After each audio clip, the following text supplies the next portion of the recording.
Good morning, St. John's. My freshman year in college, thinking that I was going to be a music major, I spent a lot of time in the music department, and the secretary of the music department in my school was a very warm personality. Her name was Mrs. Woods, and she was probably in her mid-50s at the time. And we got to know each other pretty well. She took a lot of interest in me as an international, and especially as a Palestinian Christian. She was a Southern Baptist, evangelical Christian, and one day, as a part of our conversation, she was sharing with me and asking me almost like it was an assumption like, what do I think about the Palestinian-Israeli conflict and the fact that God doesn't want Palestinians to live there? And that took me by surprise because I realized in that moment that her perspective and her view about Israel-Palestine and the conflict was very much informed by her reading of Scripture and passages in the Hebrew Scriptures that talk about the Promised Land and especially more violent passages where God sanctions the removal of the indigenous people from the land. And it seems for her it was like a fascination. She wanted to know how I felt about it. And I was clear, like, this, Israel Palestine is my home. I also belong there. And I did at one point, I asked her, I said, well, what would you say God's will is for my life? I love God, I serve God, and that's my home. And she said to me, well, I think if you really love God, you realize that that God probably would ask you to do what's right and what's biblically sound and to just move out of your home and find another place to settle. It was a really harsh conversation. She was trying to be as loving as she could, but I still till this day wonder if she was, as she was saying those words, was thinking to herself, that doesn't sound right. And yet she stood very much by what she said. The shooting in Atlanta last week by a professed Christian who said that he felt that it was the right thing to do to go out and eliminate human beings because he wanted to eliminate a sexual temptation, reminds us in a very sad way of the ways in which Scripture and religion can be used for harm and not for good. And as I think about how do we as a church hear that news and think about what can we do, how do we move forward?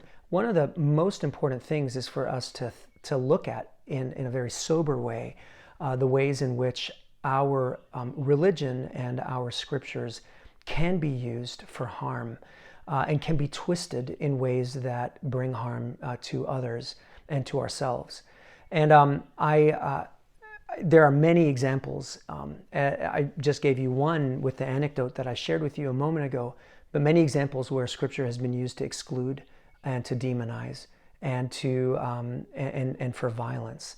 And so we need to start with our Bible and with our sacred text and look at it and say, we can't approach this text uncritical anymore. We have to be able to look at the ways in which there has been evil done in the name of the Bible and in the name of God because of the text and the misreading of the text. One clear example that I want to draw your attention to, because this falls into us learning and growing as a church in our own understanding of our sacred text and our faith, has to do with one word that appears in the Gospel of John, especially around this time of year during Holy Week. And the word is the Jews. And I'm using this word because throughout history, the way that John portrays the Jews, the way the word is traditionally interpreted, has been used to do much violence to the Jewish community. It's been used to interpret the passages in a way that promotes scapegoating the Jewish people because they are perceived, according to the passages in John, as being in opposition to Jesus. And what I mean is that when you look in, especially in the later parts of the Gospel of John, you hear that when Jesus is in Jerusalem, there is a lot of resistance to his message.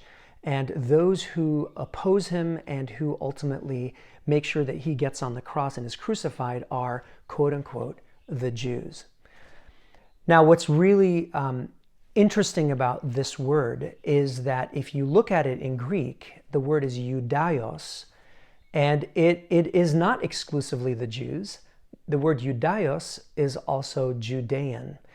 And if you look at the big picture of Jesus' life and ministry, and you know that Jesus himself was a Jewish rabbi, and you know that his followers were Jewish people. And so it doesn't really make sense when there's this kind of overarching, just globalizing word, the Jews were opposing Jesus. It doesn't make sense contextually. What we do know is that Jesus' greatest opposition happened in the Jerusalem area, where the heart of the religious elites were.